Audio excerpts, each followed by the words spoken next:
దేవునికి స్తోత్రములు. మీ అందరికీ నా వందనములు. ఈరోజు దేవుని వాగ్దానము. యెహోవా నిన్ను తలగా నియమించును గాని తోకగా నియమింపడు.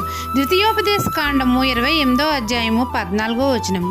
సైన్యములకు అధిపతి అయిన మన తండ్రి అయిన యెహోవా మనలను తలగా నియమిస్తాడు గాని తోకగా నియమించును అని మనతో సెలవిస్తున్నారు.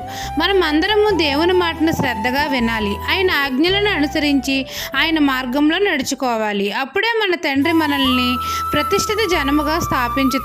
మన గర్భఫలాన్ని, భూఫలంను, మన పశువుల మందను దీవిస్తాడు. మన నేల పంట విషయంలో సమృద్ధిగా మేలు కలుగజేస్తాడు.